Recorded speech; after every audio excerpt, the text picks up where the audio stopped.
तीन बर्राज़मों पर हुकूमत करने वाले अमीर अल-मोमिनीन हजरत उमर बिन अब्दुल अजीज जब गवर्नर थे तो 60 ऊंटों पर आपका सामान जाया करता, लेकिन जब अमीर अल-मोमिनीन बनते हैं तो फिर घर का आलम यह है कि ज़ौजा दरख्वास्त करती है कि ईद आ गई है, बच्चे नए कपड़े मांग रहे हैं और आप कह रहे हैं कि मेरे पास तो कपड़ों के लिए पैसे नहीं हैं।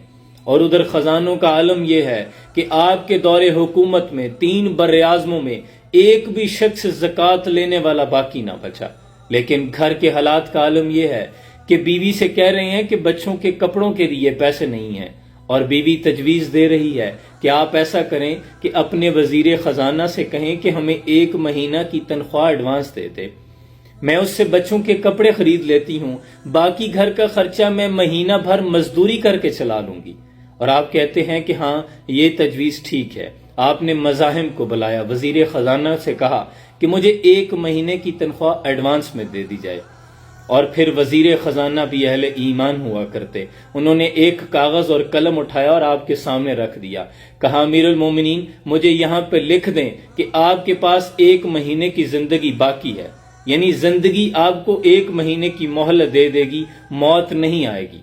आप पे सख्ता तारी हुआ, खामोशी से उठकर घर आए और नम आंखों से अपनी बीवी से कहने लगे कि बच्चों से कह दो कि तुम्हारे बाप के पास कपड़ों के पैसे नहीं हैं। ईद का दिन आया, तमाम लोग आपसे मिलने आए, बच्चियां और बच्चे मिलाकर, बेटियां और बेटे मिलाकर आपके 12 बच्चे थे। जब बेटे मिलने के लिए आए, उनको फटे पुराने बोसीदा कपड़ों में देखा तो आंखों में आंसू आ गए।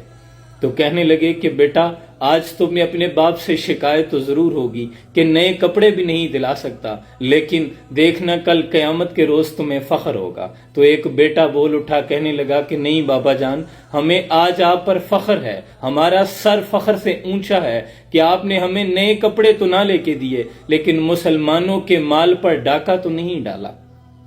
आप अपनी बच्चियों से मिलने घर आते हैं तो बच्चियों ने मुंह दुपट्टे से छुपाया होता है, तो आपने वजह पूछी कि बेटा अपना चेहरा तो दिखाओ। तो फिर इस पर खादिमा रोने लगी, कहने लगी कि उमर बिन अब्दुल अजीज अमीर अल मोमिनीन आपकी बेटियों ने आज कच्चे प्याज के साथ रोटी खाई है, इसलिए उसकी बदबू आप तक ना आए, उन्होंने अपना चेहरा छुपाया हुआ है। तो आप इतना रोए कि आपकी दाढ़ी मुबारक तर हो गई।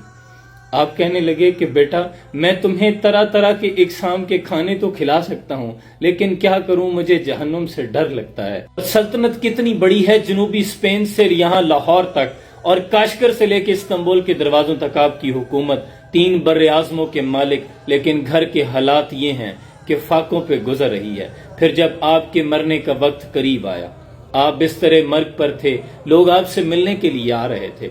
आपका साला, आपकी बीवी का भाई आपसे मिलने आता है और अपनी बहन को साइड पे करके कहता है कि अमीर अल मोमिनीन का लिबास फटा पुराना है, तरह तरह के बादशाह लोग मिलने आ रहे हैं, आप इनका लिबास ही तब्दील करवा दें।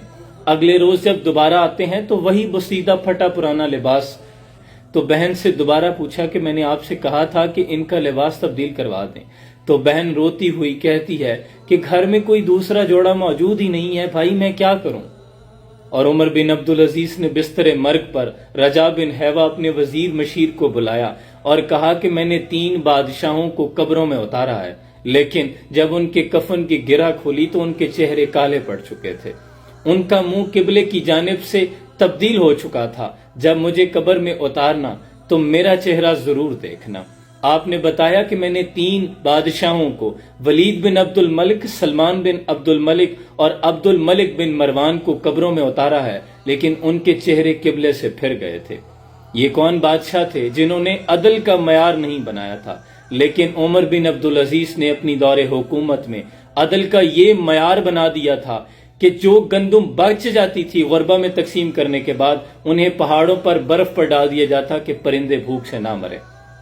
और जब आपको कब्र में उतारा गया तो चूंकि आपने अपने गुलाम को ये नसीहत की थी कि मेरा कफन खोलकर मेरा चेहरा जरूर देखना, अभी आपको कब्र में उतार ही रहे थे कि सारे मजमे ने देखा एक रुका हवा में उड़ता हुआ आया और उमर बिन अब्दुल अजीज के सीने पे आ गिरा। उस रुके को उठाया तो उस पर लिखा था, शुरू अल्लाह के बबरकत नाम से जो निहायत मेहरबान और रहम करने वाला है।